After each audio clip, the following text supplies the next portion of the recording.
Oh, look, Pokemon Brilliant Diamond and Shining Pearl. Yeah, it's time to take the most important video the channel will ever have to finally course correct the complete slop fest it was. Oh yes, gamers, today we're digging into quite literally the most hated Pokemon games to date. And in doing so, we're going to dig through all of the game itself, devoid of the context of a buggy release and expectations from fans, put those in a trash compactor as they don't matter. While technically important, that's someone else's job and too bland of a discussion for myself. Where the idea of taking the game itself and essentially taking an x-ray to overanalyze every inch of it with nuance and the such is an approach that just isn't brought up enough and generally needs a dissection through a definitive critique of this ugly duckling of a 19th Pokemon game. Your timestamps are on the screen while YouTube pesters me to have you subscribe before watching the content because they think it works, although it only works at giving me something to rant about while the timestamps are a distraction. Anyways, let's dig in to see how good or bad the game is both on its own and as a remake.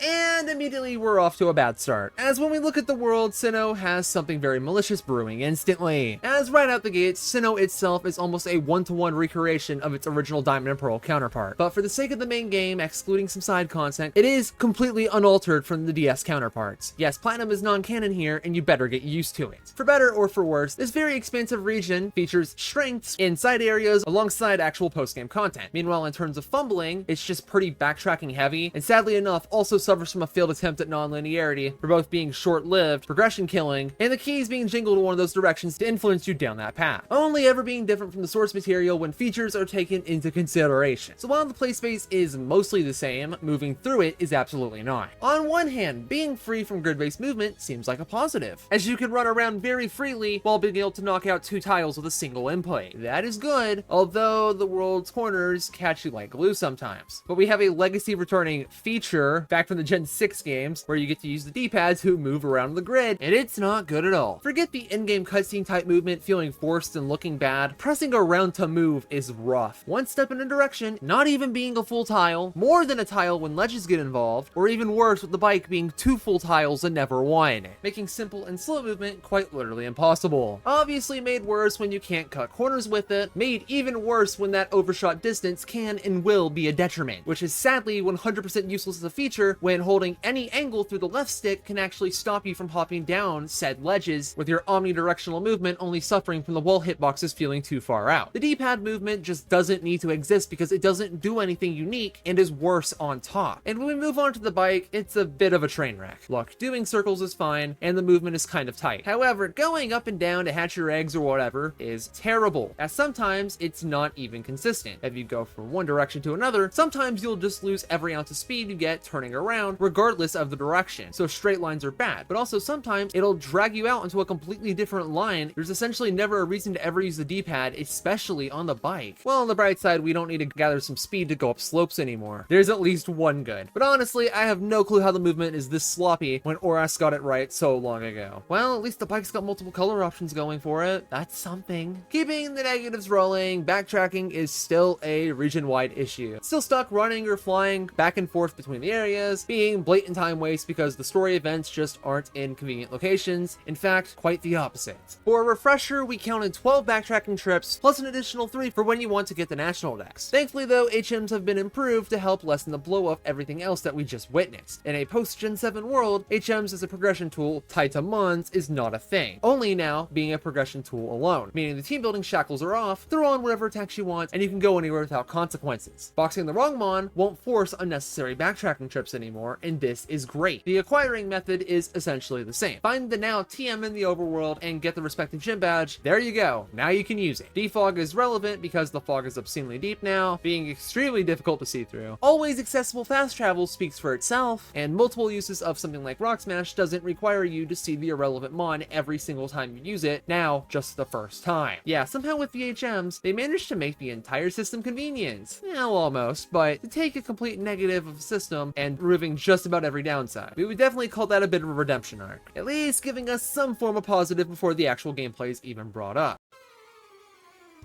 From Gen 4 to 8, there's a lot the games had to catch up on, and going from peak to here leaves it as a bit of a success on most fronts, but more so than most games, surprisingly being a double-edged sword. So first, it's the gameplay and catch-up mechanically speaking to be on par with Sword and Shield. And that climb, of course, involves soaking in the very little additions from Heart Gold, Soul Silver, and Platinum, but now for the actual adaptations. This list will include Gen 5 with hidden abilities and critical hits buff catching, Gen 6 with an entire extra typing, and attempted type chart rebalancing, experience on catch, affection as a mechanic, terrains as a weather alternative, despite being damn near useless here, the death of permanent weather, and our gateway drugs into Gen 7 with critical hit nerfs, burn paralysis getting nerfed, multiple item rebalancing attempts, all on top of adding Gen 8 with a collective batch of mon stat edits, ability alterations, attack rebalancing, all before the actual Sword and Shield new stuff like nature swapping, dynamic speed changes, the vitamin boosting items cap removal, and so much more that'll bore you to sleep. And the best part of it all is the sheer lack of a battle gimmick attached. No Mega Evolution, no Z moves, no Dynamax. The keys are no longer being jingled in your face, and here it's for the better. Trimming the fat for a more vanilla experience, some could argue technically too vanilla, but for some reason, these games slack on a lot of the item additions that the prior games brought, causing even high-level play to be very Gen 4, as the only content added since the last Sinnoh experience includes a single held item locked to the underground, 2 ability swapping items, and 21 nature swapping items stuck as an overpriced Battle Park redemption, the 2 bottle caps for IV fixing after a mon's level's been capped, so potentially never, several irrelevant items that do nothing outside of battle, and irrelevant key items like the newly neutered Shiny Charm because they want to take revenge against the people who hated Shiny Locks in particular. What's added for items is useful, yes, but nowhere near enough to redefine what Gen 4 Sinnoh was, especially in battle. Meanwhile, these other useful inclusions are sadly post-game locked, meaning your main game runs will never have their influence at all. This, unfortunately, we will have to come back to later. As for now, HMs and TMs is a feature, and it's massive letdown. I mean, since Gen 5, we all sat around with unlimited use TMs, which loads are metaphorical bases, and in terms of the HMs, they ceased being in Gen 7 to hit that grand slam, before reaching an experimental state with Sword and Shield that was okay. Sadly, the idea of being unpredictable was the system's main downfall here, as HMs don't exist at all. Now, those former HMs join the TM pool, with the obscene downside of all of them being limited use. Meaning, yes, we're regressing back to a state where you could get a single copy of a TM in the game's main and post runtime, requiring hefty amounts of legwork to farm more copies, obviously being a massive time detour if you're just trying to play the damn game. Luckily, we sometimes get multiple copies of the TM on pickup, particularly with the former HMs, gym reward TMs, and others selected arbitrarily to help lessen the blow, giving the illusion of the TMs being much more accessible, despite obviously not, which is inherently a big problem with the system in the first place. You're gonna burn through these, and now you've got to farm extensively, or never have them again, which is why ditching limited use TMs was the correct play. Again, only punishing players who extensively play the game long term, else why an okayish resource management thing, for people just trying to run through the game for fun. Anyways, how about them positive changes, such as the PC being accessible from anywhere, being yet again another means of keeping backtracking down while keeping convenience in the palm of your hand. The XP distribution ends up taking the same path as Sword and Shield here, so it's got that positive of heavily taking out time spent grinding by letting everyone have the leveling, but the downsides of no longer being able to be turned off. But sadly, none of that matters because it's still not enough, as we're going to see in the gameplay section later. In terms of disaster content, for some reason, the affection mechanics decided to slither their way out of the bucket, but this time as a toxin to dilute the entire experience. Because as we saw with the less relevant games of Let's Go, the affection mechanics aren't tied down to some side feature, but now directly baked into the friendship system itself, making its game warping influence damn near impossible to play without. Because now the feature is inevitable, only revertible temporarily by dropping friendship, never really fixing the anime plot armor that'll completely smear the game's difficulty. Of course, being a net negative to the game far more than anything else. Which is funny, as fog exists, where we've seen it already in the overworld. In battle, it's just misty terrain. They took Sword and Shield's solution to fog, and now you can just not care and wander around mindlessly, knowing that your mon's accuracy isn't being nuked just because. From here, we pivot a bit back into the mons related nonsense, with forms that previously didn't exist in Diamond and Pearl. With Rotom, you're given the previously event exclusive item, and with that, you have the room, with the Rotom catalog item unlocked for interacting with the appliances for its forms, changing through a menu, not just capped to one of each form this time like we saw with Platinum. This is peak. Giratina, on the other hand, has its orb present through a side feature. Getting the item for Shaman Sky is just a copy and paste from Platinum. Lastly, we now have Arceus Fairy in the game. Fun!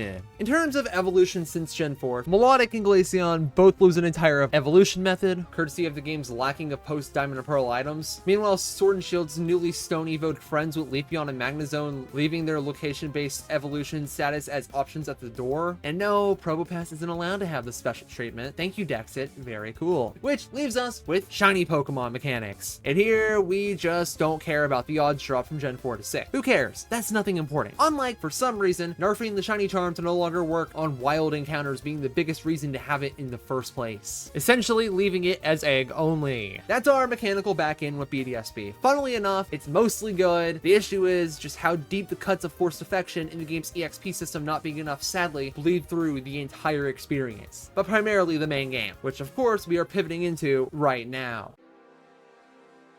Okay, surely the new Sinnoh experience fixes all of, or most of the issues the original Gen 4 versions had. After all, they had their notes for Platinum laying around and everything. There's no shot they fumbled again, right? Well, it's complicated, unfortunately so. Kicking off that train of thought, our first issue is none other than the game's Pokemon offering, as the regional Pokedex this time isn't all we have. Yes, there's actual new stuff to use for your main game purposes, believe it or not. Averting expectations, the Sinnoh Pokedex is completely untouched. Still that rotten 150 with its terrible typing variety, featuring 2 fires, 2 ices, and 3 electrics. Meanwhile, water sits the casual 17 just because they could. Important to note this because, again, like with the OG Diamond and Pearl, the mons you fight throughout the game on trainers' teams are locked with this tragic variety in mind, forcing spam of the same Pokemon heavily throughout the run, hindering boss teams in a number of ways, and surely more, with the upside of everything in the lineup being battleable, for the most part, doubly so in the main game. Where things change quite a bit is the bonus encounter lineup, or what I'm calling the afterthought encounters, as the Grand Underground arrives to be the game's only hope of redemption here, meaning nothing changes until you reach Eterna City to be blessed with land featuring mons with levels that go up as you proceed in the game. But the important part is the encounters outside the Sinnoh Pokedex's lineup, as this brings us new mons to use in the main game, a grand whopping total of 44 extra encounters, which is less than Platinum's lineup if you can't count. Just like OG Diamond and Pearl, we still have Sinnoh introduced mons missing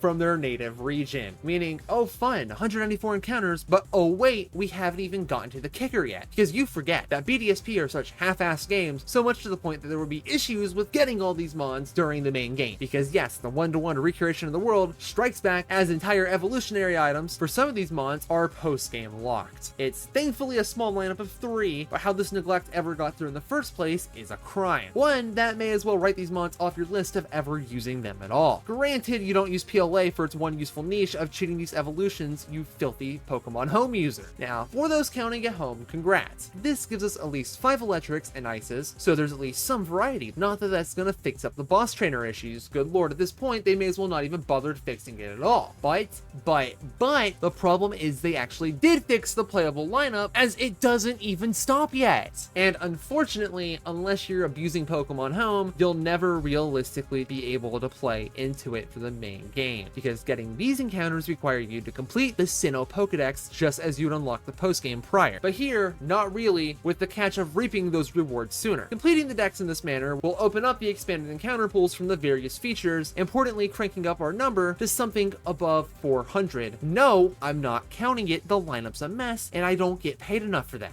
So if I counted correctly, adding our 150 from base game Diamond and Pearl, throwing it together with our Grand Underground encounters, swarms, mansion swarms, and the Pokeradar encounters, it will add up to 291. Again, assuming my math is good, which will all tally up to 441. Okay, allegedly my online resources claim there's another 19 post-nat decks but pre-E4 mons to pick up, so take this next bit with a grain of salt, because I sadly didn't get to test it myself, to ensure it's entirely accurate. But allegedly, this will include the 1 Rotom, the 1 Regigigas newly obtainable, courtesy of the 3 requirements, joining the returning 17 legendaries at Ramanas Park, which allegedly leaves us with what's supposed to be 460 Pokemon for main game use with a single string attached. The string that for some reason blacklists Spinda from being able to enter or exit the game, otherwise defaulting back to 194. Oh, but wait, there's more. Thanks to our Dexit shenanigans, there's, like the original games, 493 total Pokemon, making no discernible difference on the entire package and begging the question again of why the game even exists. especially considering regional variants are completely absent despite the base mon being in the game. Regardless, once post-game is in consideration, we can finally weave in the last remaining stragglers, obviously excluding the mythicals. But oh wait, I'm actually lying to you, as these games keep 3 mythical Pokemon around permanently to earn. The first 2 with Mew and Jirachi can actually be picked up during the main game if you got a save file of Let's Go or Sword and Shield laying around respectively, with no effort needed, minus the level gap of course. But if you've committed the heinous act of treason, that was not just buying Pokemon Legends Arceus, because that would not be enough sadly, but rather if you've caught Arceus in that game from completing the game's Pokedex, then in this game you'll get access to the Azure Flute to get another copy of the religious icon that's on Galar's no flight list. A quest that sucks so much to the point of not really being worth it, especially if that 60 USD has not been spent already, which in this case is a massive shame because this is a post-game exclusive encounter. Finally, we get to move on past the Pokemon section. Good lord, it had no reason being that long, but let's just be glad it's technically still going. Thankfully, the boss team section is fast to get through considering we've done it 3 times prior, mainly because like the OG Diamond and Pearl, the lineup is completely abysmal. From a rival that carries some unevolved mons through the game way further than they have any rights to multiple gym leaders that fail at reaching the devs' self-imposed rule of all monotype teams, or face compromising everything, because again, those type diversity issues persist despite your widened encounter pool, to even 3 Elite Four members also failing to have their monotype teams. I would never forget to cover one of these over 3 videos. It was on purpose, and I completely deceived you. However, in terms of quality, the mons themselves on those teams are completely cracked for no reason whatsoever, finally allowing for a degree of difficulty to exist in the game. So here, the boss trainers are given stupid levels of investment, extra items tacked on, optimal stats distributed through crazy amounts of EVs and even strong natures, before worse, better attacks for the icing on top. The effect this attention to detail has on the game cannot be understated, and it feels a bit suffocating to deal with at times, as the mid-game onwards loves to push this arms race of statage at you that you'll be simply unable to keep up with. Remember, this isn't Scarlet and Violet. We don't have easy access to all these stat alteration items, unless you want to excessively grind, but of course, by this point your mons have already ruined their EV investment.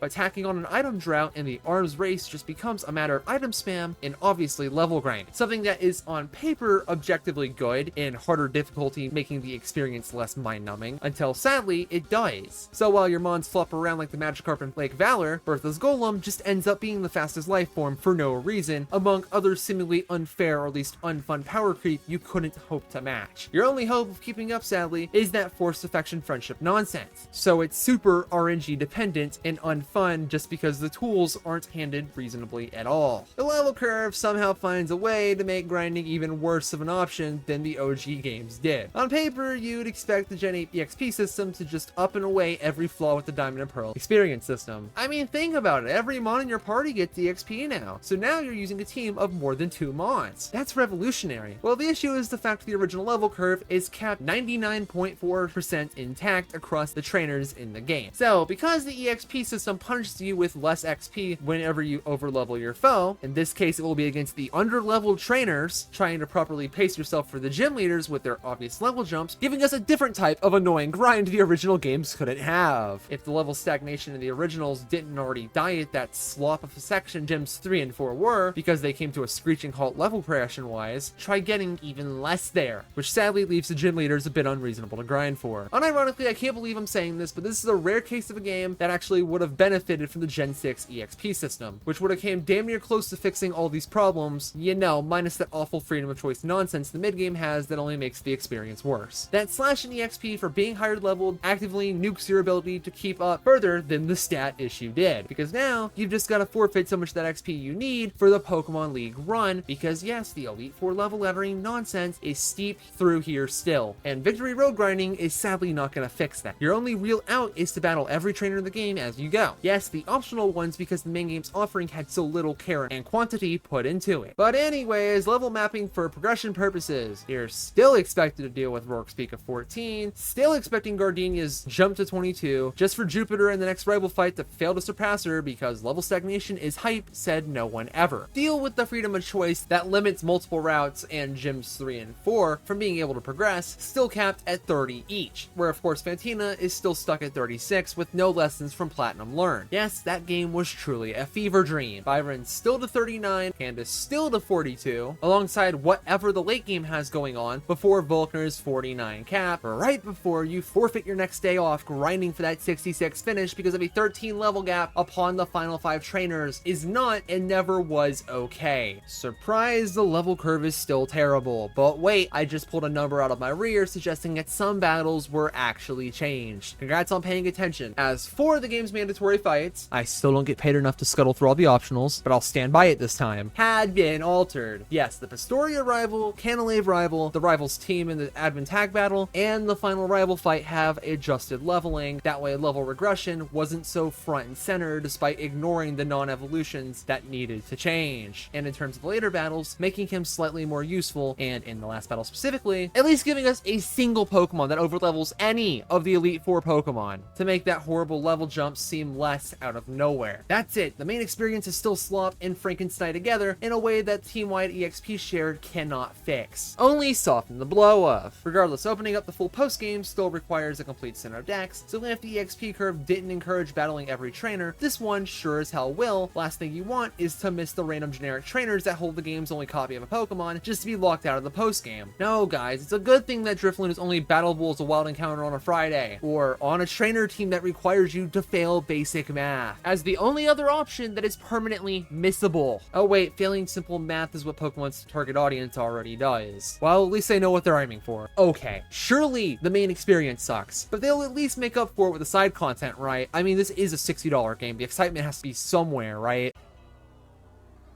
And now finally, it's time for the game's redemption arc, or rather the proper use of band-aids to cover up the obscene issues to this point. But at the end, we already know this will not be enough. Kicking things off, we can start by punting what brain cells I have left because Battle Tower. Okay, get this. A battle facility where you aim for 7 Gyots in a row to complete your goon streak. Good lord, the Battle Tower is never fun to talk about because there's nothing to talk about outside that disaster of game design that was letting the foes have transfer-only attacks while you couldn't, which can't exist as now with Pokemon Home. If you transfer mons in or out of BDSP, surprise, you can't transfer in attacks from different games. Your Kingdra is not getting Hurricane. Regardless, Pokemon Home existing throws you a bone by giving you BP outside of the Battle Tower, so the expanded rewards list is actually reasonable to get now by just neglecting the Battle Tower entirely. With more glue eating on the table, we get the gym leader rematches, pretty much untouched from Let's Go, as they're available once on a daily basis with the expected enhanced teams and new mons backed by this game's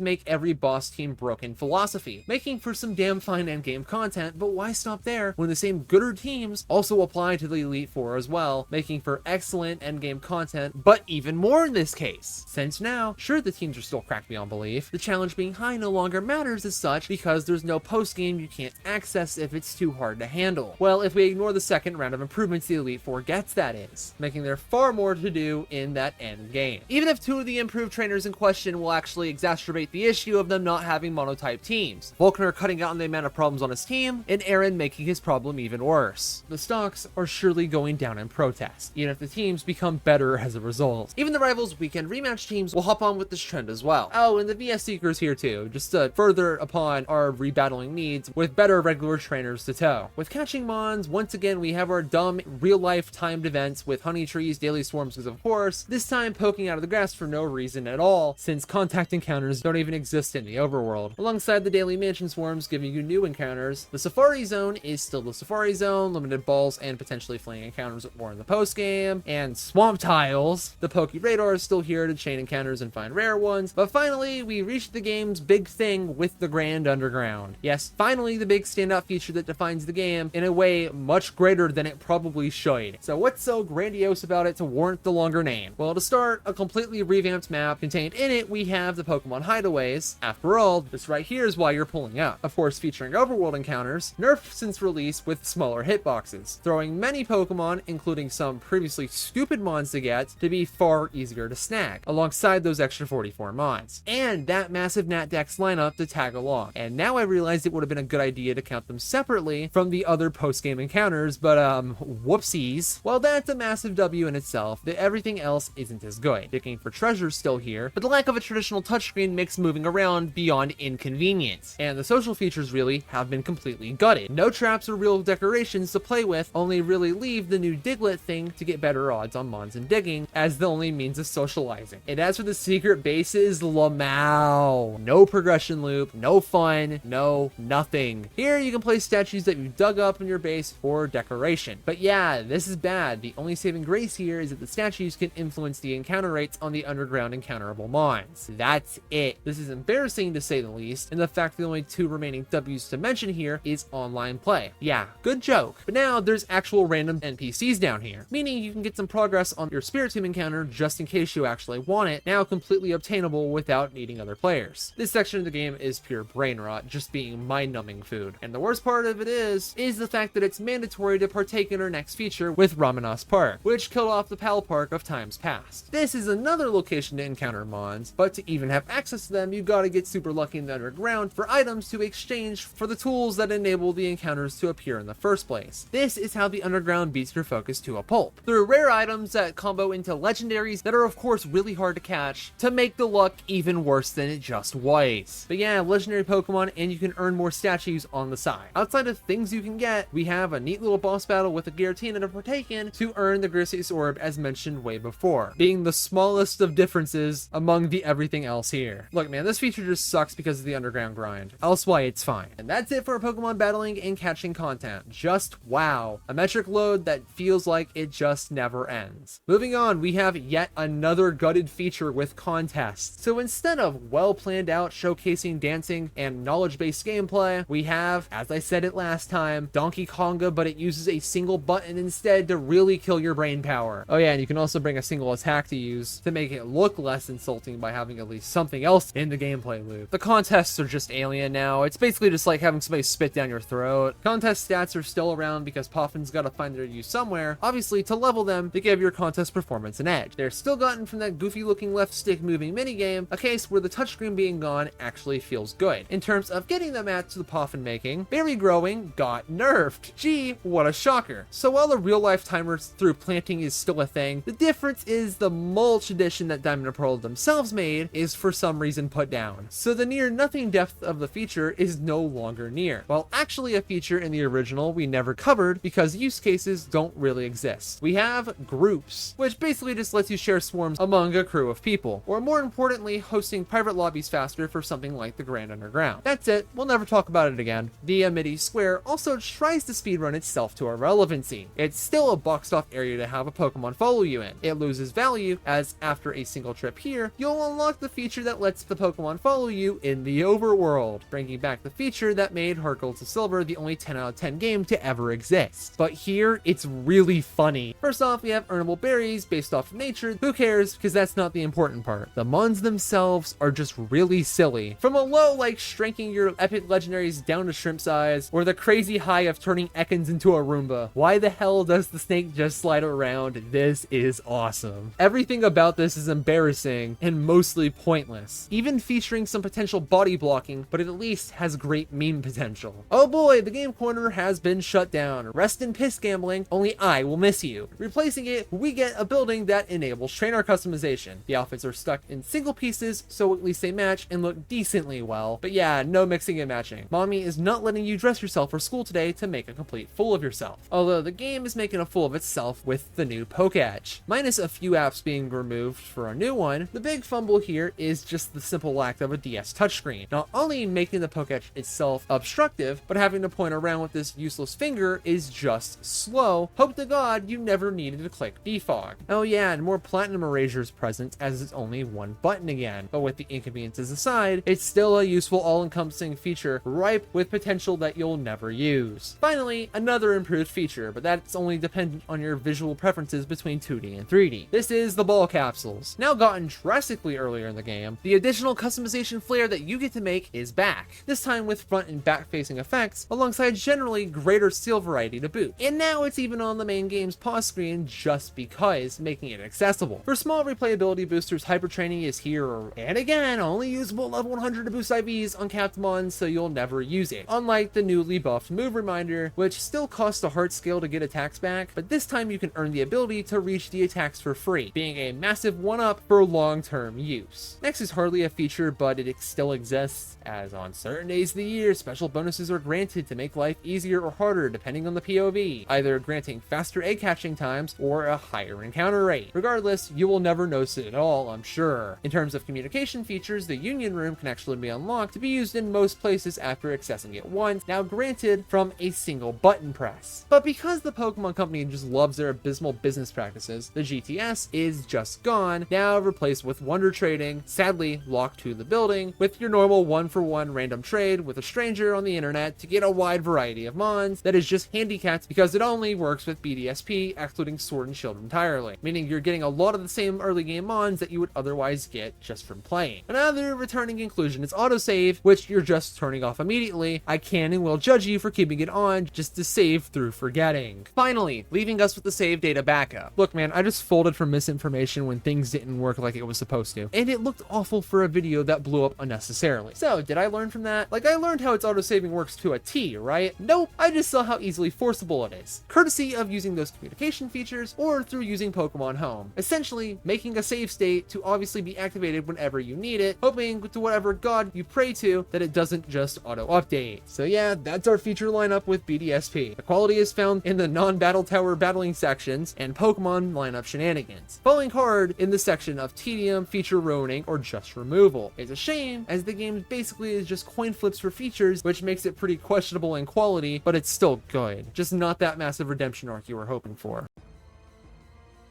When we reach the more immersive ends of the game, we actually get to start out pretty nicely with the game's soundtrack, just being a better reinterpretation of the original games because obviously it's a remake. The overall music still carries, but at least the battle music can carry more of its own weight now, and the E4 theme no longer sounds like an inferior gym leader theme through actively being better now, alongside having more of its own identity. But if all that's too much, we're of course taking steps from Heart Gold Soul Silver, as here we have a key item that restores the original game soundtrack just in case you wanted to pump nostalgia directly into your veins. The improvements here are remarkable, and we're even taking a step further on something else than what Sword and Shield did. We have the audio sliders to help make certain aspects of the audio stick out far more to your liking, this time without an unlock required. Available right out the gate. I don't know why you'd use it, but you can. Cool anyways. The graphics have been a hot point of contention since they were initially shown off, and I can't blame people to an extent. That overworld chibi art style just looks pretty jarring a lot of the time, peaking at odd when the characters just sit still like bobbleheads very awkwardly, otherwise just looking very squishy but presentable. Well, that would be if the water's attention to detail didn't distract from everything else. But the real issue here is the fact the game has two art styles going on, not just one. As in battle, we get a more modern, less styled experience, notably seen with the Pokemon trainers not being short kings, kind of fitting in with that Sword and Shield art style to an extent. It's just a shame in that regard, as the trainers talking in battle quirk just looks extremely jarring and lifeless. Hell, that's something even Sword and Shield got right. Made worse when the trainers, mainly the gym leaders, just look uncanny in a way that's hard to describe. The reason it's an issue is because we're constantly jumping back and forth between the two different art styles, with the characters going from haha funny to, oh, why isn't this just the game we got? Like, it's more to make models this way. Why even bother when it makes the game far less immersive? Also, there's a neat little quirk that makes encounters take longer. A visual cue at the start of battle, subtly telling the player that the wild Pokemon they're battling has several perfect IVs, letting you know the potential is there. Also, the transitions into battle feel like too much. The boss trainer cutaway is fine, but then we got a random cut of just the trainer, then the old Diamond and Pearl battle scene just to cut to the actual battle, alongside the wild Pokemon thing just mentioned. God forbid we mention any of the special Pokemon encounters that have extra going on. It's just unnecessary with all those transitions just feeling like bloat and probably should have just been cut. Oh, but Mr. Nostalgia! If that is your response, please have a cramp that forces you to drop your pizza in the floor. Thank you. Also, the Pokédex just looks really dumb now. The mons displayed aren't all properly lined up to look nice or anything. Instead, their positioning is handpicked to look as one-to-one as possible with the OG games for another reference. But because for the most part they're not being posed, they look ridiculous. So as a result, we get mons that look fine, others that randomly have their walking animations looping, and then angles that just look bad because your Pokemon encyclopedia isn't uniform, because a lot of these poses just simply don't exist, which leaves us with the rest. best. Look man, the UI taking steps from Sword and Shield is nice. Easy and fast flying access alongside easily accessible move information is great. It only makes you wish the best modern UI change was present, with the battlefield state thing sadly being absent despite being phenomenal in analyzing the current game states. Just being a massive shame. Just why, man? And that's it. I love it when my usual shortest section becomes long for no reason. Well, that's what we get with such a half-baked game. Anyways, it's time for the most uninteresting part of the game. Man, I love the Sinnoh story! Let's make this quick since it's a remake and nothing's changed since about the plot. You open the game and get dragged into a Pokedex, then you're off to do the gym challenge. Along the way, you frequently get dragged into shaming these bulk-cut-having evil team grunts until inevitably the terrorism makes you chase them down over several lakes as you fail to stop them from getting the legendaries home there. Then you go to confront the big bad when he makes his new world and shut that nonsense down to go back and beat the Pokemon League while simping over your mid-ass waifu. That's it. It's just dumb, and the post-game may as well not even exist. Let's go find a rock and put it back. Nonsense. A perfect whimper to hear as the game's final act. Look man, if you want a more deeper dive into it, just go watch the video with that egregious editing error in it. The third time really was the charm. And at the end, Pokemon Brilliant Diamond and Shining Pearl really just shouldn't exist. As a game itself, isolated from the vacuum, it's just fine, being an okay in and out experience, pretty straightforward with an in-game assistance, decent game flow courtesy of the Team Mighty XP distribution, alongside a challenging endgame. Meanwhile, the game struggles in team building ease in multiple aspects, the level curve tragedy, upon the general unfunness the game has running basically through all the non-boss fight gameplay. Detached from context, BDSP is a pretty alright mad game that really isn't that worth playing. Now, when we put the game into context as a remake, things are worse. While the mechanical upgrades from Gen 4 to 8 are pleasant, especially backed by the field HMs no longer requiring move slots, sadly, that's just it for positives. Several side features were botched, the visuals just being less good from its stylization, being less charming, alongside its identity crisis in battle, the sheer lack of any Pokemon or regional variants past Gen 4, the questionable overworld movement, and of course the more grindy content. It doesn't do enough at enhancing the previous experience as it does in making it more convenient. The shoe doesn't fit in terms of making Diamond and Pearl, but it's actually good, but rather a replacement as Diamond and Pearl, but it's still slop, but far more tolerable. Overall, the game isn't bad, it's just super underwhelming, and that's okay. That's looking at it objectively as it stands. You know, no arguments of missed potential or the game's pathetic release state that encouraged Game Freak to one-up Ilka a year later. Stuff like this has rightfully been criticized to oblivion, but unfortunately kills otherwise good faith discussion on the game. Why? Well, it's because the game is nothing more than a despicably cheap, half-assed, soulless cash grab that falls victim to most of the original game's faults, courtesy of being too faithful. In terms of a rating, we're keeping it at a 2-star scoring. It's one of the most middling and frankly pathetic gaming offerings in the modern day perspective, although lucky for it, it still ain't bad. As for the question of should you play it, maybe. When it comes to the Sinnoh games, it's not the worst option, and it has its biggest strengths come in with accessibility and the heightened freedom in team building, but most importantly, that level upkeep gives it a reason to exist. It's just a shame Platinum is mostly an all-around better product. But if you have either of the Gen 4 Sinnoh games, there's just no real reason to ever come and get this one. As for my personalized recommendations of should you play it, no, run. It's just a $60 piece of slop that the world would be better off without. It suffers a fate worse than filler. Again, we already deemed it a cash grab. Pokemon Crystal could never, despite being in a similar boat. Make this as brief as possible, the game just feels like a ripoff in my opinion, and it really doesn't suit any need outside of maybe being a good buy for your 6-year-old who's currently chewing on a Grayon. But realistically, video games are not a substitute for parenting. Honestly, my favorite memory of these games is going to be when I publish this video and no longer have any obligations or need to play it ever again. You know, a brimming with joy distilled from detachment type thing. Which sucks because I've been begging for a gimmickless game like this for a long time now. And finally with one, I get to sit here and swallow this brown pill. It's poo flavored. It's just been a spit in the face that I knew the Pokemon Company was completely capable of doing. And fellas, with that, we're done. Like and subscribe or whatever, and until next time, Golem, stop boosting, bud! You already outrun my entire team naturally as is.